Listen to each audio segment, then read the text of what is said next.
Heavenly Gifts. Jesus speaks about the history of the Gospels. April 24th and 25th, 1864. Translated and spoken by Pascal. The Gospels. April 24th, 1864. Well, my dear servant, that partially deaf bear in your dream has led you into a great evangelical contradiction, which you have not recognized since childhood, in spite of reading through the New Testament multiple times. I myself would have made you aware of it in the times to follow, but it is better for you and many others that this matter has come to light now already, so that all may discern and realize that I have come again in the Spirit now, and that I am quite perceptible on this earth, to hire and incorporate the final laborers into my vineyard. And these laborers are the worldly wise and the worldly wise philosophers, who try with great zeal and seriousness during this period of time to completely eradicate and devour me in the manner in which I now exist in those so-called Christian sects, and those gospels which have become what they are today, through pagan and Jewish machinations, only 200 to 300 years after my presence on earth. The blind humanity still believes, for the most part, in such an unholy concoction in my name, because it never has, nor ever will check and discern anything. I do not want to judge Luke, Mark, or Matthew because of that, for they have at least made an effort in their time to search for the purest and best of my teaching, which has been blemished many times already. But where the material facts are concerned, they have partly conjectured for themselves, but for the most part they had to take something in the end, what they heard from the mouths of such people who were sassy and cocky enough to pretend that they were eye and ear witnesses. Thereafter, they compared it with the known parts of the old prophets, and found it to correspond with what they have written. And therewith was their criteria for the truth of that, what they themselves had written down, completed and valid. If the Gospels would have remained that way, it would certainly still be much better than it is now. For in those Gospels, way too little was written for mankind of the marvelous, of the horrible, and of the awful things, so that they found it necessary later on to add certain things, especially the Jewish Christians, the Greeks, and the Romans. This happened already 100 years before the big church assembly in Nicaea, especially those admixtures which smell vigorously like miracles, and those that have quite a judicial face, to transform me, as the benefactor of the people, into the exact opposite. The one who has told them to hold nothing as dear to their hearts as the love and the truth. I have never railed against the right science of humanity. Rather, I have taught the people about many things on various occasions, about which they have stood in ignorance and blindness. That is why the deceit-addicted Pharisees hated me the most, because I taught the people everything, wherein the Pharisees tried their best in the past to dumb down the people for their idle causes at every possible chance they got. And they have taken it so far that a high priest like Annas and Caiaphas proclaimed with a fierce voice in the temple that nothing but blood shall flow in the river of Kidron for 3 days, and that the sun shall not shine for an entire day, to push the people to a greater willingness to sacrifice. Believing such nonsense, the people retreated into their innermost chambers, out of fear from such a punishment. When the time of the punishment was over, they visited the river of Kidron, full of fear, to see if blood was still flowing. And when the Kidron had its natural water, the people had nothing more bustling to do than to bring massive sacrifices to the temple and lay them at the feet of the priests. Of course, the sun was shining continually on such a day, and in the Kidron River no drop of blood was flowing, whereof the clever Jews had convinced themselves, and they also wanted to instruct the poor and the too superstitious common Jews about it, but mostly without success. For they have seen, in their fear and delusion, that the blood was flowing, and that the sun was not shining for an entire day. and how the common people were in the most blind superstition at all times, so they are still today. You can tell such people the most absurd and marvelous fairy tale, and they will believe it. And when they circulate it to their neighbors, then those will add a lot of things to it and pervert it into something even more wonderful. If it was not yet wonderful enough, what was told to them by the first relater. But they are not interested in any kind of truth at all. Because of this, it was also most difficult in my time to bring the rather conservative Jews to recognize the truth. A miracle had to happen for them to awaken from their slumber, and then to start thinking a little for themselves what I had said and meant with this or that. But I have told the apostles already in my time on many occasions that they should teach and preach less about my miracles and more about the inner depths of the truth of my teaching while spreading it. Only one of them, John, stayed true to that admonition. All the others heeded it much less. They preferred to immediately start with the miracles, and after that they started to talk about the kingdom of God and the inner truth, once those listening were already entangled beforehand by the miracles. The addiction of talking about miracles continued to increase so much from one decade to the other that a great number of the partially written and even more of the traditional gospels increased in such a way that nobody could make head or tail of it all. Luke, as well as the pseudo-evangelist Matthew, or Rabbas, have started to record their gospels not so many years after me, but already then they were mistaken in many things in such a way that, in the end, even among themselves, the greatest contradictions had to come to light in so many very important aspects. There was no discernment back then, for every evangelist had his certain listeners and readers, and he didn't care much about any other evangelist. And the evangelists themselves sticked also only to that which they themselves had written down. And they even were delighted sometimes if another evangelist did not have something in his gospel or this or that one possessed in theirs. And so, even Rabbas didn't concern himself much or not at all with Jesus, who got circumcised in the temple 8 days after his birth, and also not with the 3 wise men, and with the escape to Egypt, and with the massacre of innocents in Bethlehem by Herod. Rabbas, pseudo-Matthew, has received this information in Tyrus and Sidon, and has subsequently recorded it. But because he himself was more heathen than Jew, he didn't care much about the circumcision of the child Jesus. And so, these 2 evangelists display one of the strangest contradictions among themselves. All the while, they harmonize in many other things, including time and place details.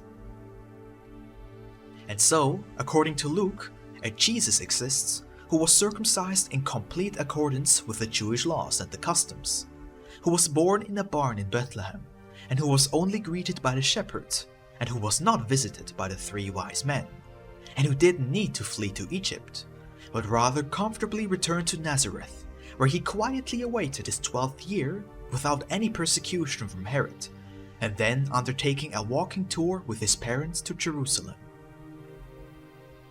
In Matthew's version, we see Jesus being born into a proper house, who was not greeted by the shepherds, but by the 3 wise men, of which Luke didn't dream in his gospel.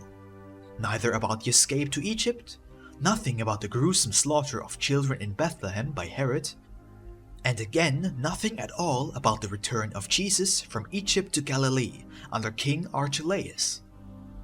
On the other hand, Matthew didn't dream about the circumcision of the 8-day-old Jesus in the temple, as well as a bunch of other things that took place.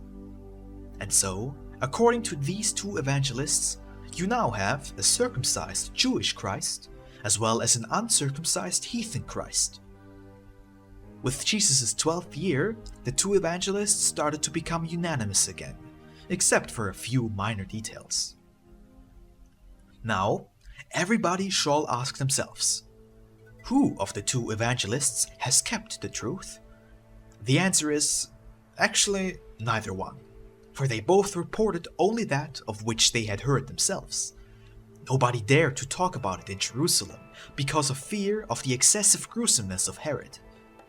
However, in Sidon and Tyrus, in Coelesyria, everybody hated Herod more than death, and no one was silent about Herod's savagery and whatever caused and led to it. In the same way, while reading and comparing those two Gospels, you would find many quite important contradictions and irregularities, which could be more easily corrected to a certain degree than the circumcised Jewish Jesus and the uncircumcised heathen Jesus. But therefore, now in this time, both the old and even more the new nonsense, which stands in contradiction to me, must be completely eradicated from these Gospels, and I myself with it, so that the soul and the true Gospel of John may step into its full light. For everybody will easily understand and realize that I, under the aspect of these four now existing Gospels, as well as some of Paul's letters and of the other apostles, cannot exist anymore for the length of time, because every contained contradiction therein is making me look like a contradiction in the eyes of the worldly wise, similar to the current existing Christian sects, of which every single one has their own Christ, who takes the freedom to himself to condemn every other Christ of the other sects, crisscross. Whoever does not want to believe this, just look at the Catholic conversion formulas. When a Protestant wants to convert to the Catholic Church, read them, and you will be fully convinced of the mutual condemnation of one another's Christ. For, in that, the converting one has to condemn his still Protestant parents, his birth with everything and everyone, including his Protestant faith items, into the deepest depths of hell. Only then will he be accepted by the community of Rome's believers and incorporated with all kinds of ceremonies. And that's the status between most of the major sects. How can there ever be one shepherd and one flock, when the Christs of the sects themselves are far more furious with each other than the wildest animals in the forests? So, all of this has to disappear, and for that cause I have already instructed the laborers in my vineyard, and they work hard and diligently, and many others will soon follow after them, who will work even harder and more effective, so that I may come to the people in the truth, as the true Jesus and God of eternity, and not as one like now, who has nothing else to do than to condemn and judge, according to the principles of each sect, and can only please and bless the ones in heaven who have been found worthy by their so-called representatives of God and leaders of the sects. For example, when one stands in the favor of such a representative of God, especially through some extraordinary offerings, this same one then has to stand in my grace as well, according to their doctrine. You surely have realized by now that such utter nonsense cannot exist anymore, after I have risen as a flash in the firmament, in spite of all the concordats. That is why we now leave the full latitude to the science, for it is a useful sweeping tool to eliminate all the dross of the world. At the same time, it is a giant Hercules who understood how to cleanse the great barn of Auge from its dung, an old tale from the ancient heathen times that can still be useful today. Consider well what I have now shown and given to you, and let it enlighten you, for it is given to you by me, the one and only true Christ, and not by a pseudo-Christ, to whom the truth is an outrageous abomination. Amen. The development of the New Testament. Historical overview. April 25th, 1864.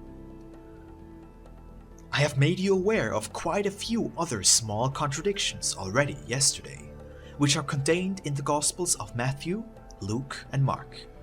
And I want to make you aware of many more that have become entrenched so much in the different congregations, not only among these three known evangelists, but even more so among many other so-called evangelists and circulators of my teaching, be they heathens or Jews, that only after about 30 years after my presence on earth, because of all the various statements in the scriptures, literal wars and other brawls have been started, which, like those in Nero's time in Rome, have erupted amongst the Jewish Christians and Paul's heathen Christians in such a hostile manner that it seemed necessary to Nero to exterminate a great and considerable number of the Jewish Christian population in Rome, including a large part of the city in which they lived. He didn't even spare the Romans, who publicly paraded the motto of the Jewish Christians as an identification label. But this gruesome persecution of the Jewish Christians by Nero didn't bear much fruit either, for under the rule of Nero's successor, the Jews again knew how to infiltrate Rome, and they transformed Rome into a second Jerusalem, like the Greeks did in Constantinople. And once this had happened, especially the Roman Jerusalem, Rome, became more and more powerful and fabricated what has affected the Roman pontificate. And they did so partly from the Jewish Gospels, but also partially with the acceptance of the old temple practices of Jerusalem and with the ones of the Roman heathen. The Romans possessed, according to that, all sorts of Jewish Gospels, as well as the old Jewish scriptures, and also the heathen Gospels. And so, they deployed certain learned church fathers, who were the leading fabricators of the Roman dogmas, which were often in complete opposition to the Greek Gospels, especially because the Roman spiritual leader had nothing better to do than to send his missionaries to the Greeks, which, after 325 years after my time, caused such confusion amongst the believers that many Greeks started to build heathen altars and temples again, in which they offered sacrifices to the gods and goddesses Minerva, Apollo, Jupiter, and Ceres. Emperor Constantine, who was a zealous Christian, determined to keep this mischief in bounds by arranging a great church assembly in the city of Nicaea as the headquarters of the various religious beliefs, to which the leading bishop of Rome was invited too. Constantine himself acted as the chairman of this event and showed them all the severe consequences which must arise concerning Christ from this huge disparity of beliefs in recent times. Constantine suggested a complete inspection of all of the many written Gospels and even more of the traditional ones, and he said that out of these many completely contradicting Gospels, only one should be used, namely the one of John, so that the Christians would reach unity amongst each other and not persecute each other like wild animals because of all the disparity of faith. And the heathens rather would return to their old paganism than to remain in such a teaching, of which nobody can find out anything that is true and righteous, even with the best knowledge and intentions. For if there existed one founder in the Christian teaching, it had to be only one, who also delivered only one teaching to the people, and this teaching must also have one significance and one spirit. But there are a great number of written Gospels existing already for a long time now, and an even larger number that are passed down from mouth to mouth, and each of them talks about their own Christ, who has nothing in common with all the other Christs. Thus, all of these Gospels will have to be completely discarded except for one, which might probably be the oldest one. And if that will not be approved by the bishops, then he would completely distance himself from Christianity and again raise the old heathendom in his great empire, which, in spite of the many gods, was much more united than this riven Christianity. The Greek bishops remarked that the names Matthew, Mark, and Luke also reach back into the old Christian times and not appear double or multiple times under one and the same evangelist's name. And the emperor agreed under one condition, namely that the teaching of the heathen apostle Paul should also be taken into consideration, and to clean out all the other Gospels with it. The emperor was told that not even Paul always remained consistent in his teaching, and that he wrote completely different letters to the heathens, and again completely different ones to the Jews, which were not completely congruent in meaning and spirit. And Constantine said that this would matter, for Paul had proven quite clearly, by words and deeds, that he didn't preach a false Christ, but only the one whose Spirit gave him the wonderful ministry of a true apostle of Damascus. After more than 30 years of assessment, finally everything was discarded, except for the 4 still present Gospels, including the book of Acts by Luke and Paul's letters, and a few other letters of Christ's old apostles. Together with John's revelation, everything was then orderly written in a book, and due to the 2 letters of Paul to the Hebrews, it was called the New Testament, which was approved by all bishops. It was again remodeled over the following period of 100 years, so that the evangelist John was once again shoved into the background, and instead, Matthew, Luke and Mark were placed in front of him. And also in the chapters and verses, small changes were made, and everywhere it was specified on whatever holiday this or that gospel had to be preached to the people, which the Greeks still hold on to even today, just like some other Christian sects. However, Rome has still made its own arrangement, and later it has fabricated for the people a short gospel excerpt for Sundays and holidays. They strictly forbade the people to read the entire gospel, as well as the old books of the Jews, and they even punished the trespassers of that law with death. That is how the current New Testament was developed, and it was gradually accepted by the Christians about 1,300 years ago. But it has received some various changes, especially by the Roman bishops, and sometimes even some arbitrary addendums were added, like the ones in the Roman Vulgate. All of this is especially easy to see in the exegeses of the Roman Church Fathers, and every man who can think clearly will soon recognize whose spiritual children they are. In there exists an additional teaching, according to which the souls of the decedents have to sleep until the day of judgment. This teaching was described with the Greek term psychopanikia, meaning soul sleep. This teaching, however, only existed until a pope introduced the still existing Roman sacrifice of the Mass, which he explained to the Roman Christians, saying, with all pomp, that it has, being a bloodless sacrifice, altogether the same power and might as the previous bloody sacrifice of Christ on the cross, and that Christ would sacrifice himself in this way to his Father in heaven for all the true Christian believers of the Roman Church.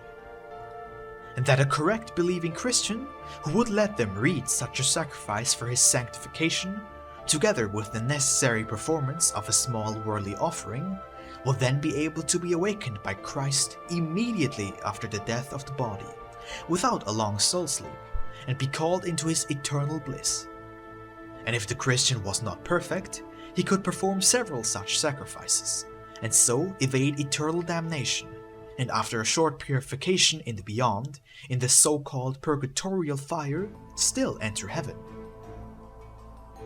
Therefore went the dogma of the soul sleep gradually to sleep as well, because with its preservation, the newly invented sacrifice of the Mass would have yielded nothing, just like that ridiculous dogma, which actually taught that God had created only a small part of humanity for heaven, while all the rest was meant for hell.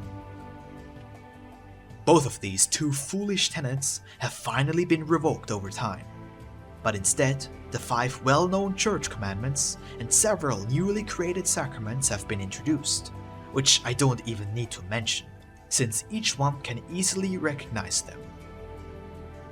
Even though the Christian teaching has been simplified by the strict counsel of Emperor Constantine, there has still quite a lot of rubbish remained in it, in spite of the occasionally approved and undertaken inspections, of which all caused a certain splitting off into sects, whereby some new Christs have been born, all of which, until this very hour, still pull on each other's hair as arch enemies. That's why now the final and greatest inspection has to take place, and as stated previously, this inspection machine is called science. The Christs who treat each other with hostility must be thrown out, including all things connected to them, so that the one true Christ, preached of by John, may appear among the people and live with them. This will involve quite a number of hard and difficult battles, which the true followers of Christ will not have to fear at all. For they will be empowered in everything, in many ways, which will even enlighten those who were less believing up to now, and they will not be able to extinguish that light anymore. And I, the Lord, who has spoken these things to you through the mouth of John, will afflict the entire earth with all kinds of judgments and calamities, with massive wars, inflation and famine, with all sorts of pestilence for man and animal, with large earthquakes and other earthly storms, with great floods and fire. But my people will be protected within the law, and they won't suffer any shortages. But whoever will still seek to persecute me during this, my second coming, I will certainly know how to exterminate this one from the earth. Now, regarding all the other contradictions within the 4 present Gospels, those will lose themselves within John, and as said before, I will add my own addendum at the end, whereby all the incorrect information will completely and properly be recognized. And therefore, be satisfied at the moment with what I have given you, and work diligently with John, for by that you will reach an overabundance of the inner light. However, if someone has something they really want to know, just ask and I will be ready to give you a short and bright light about it. Amen.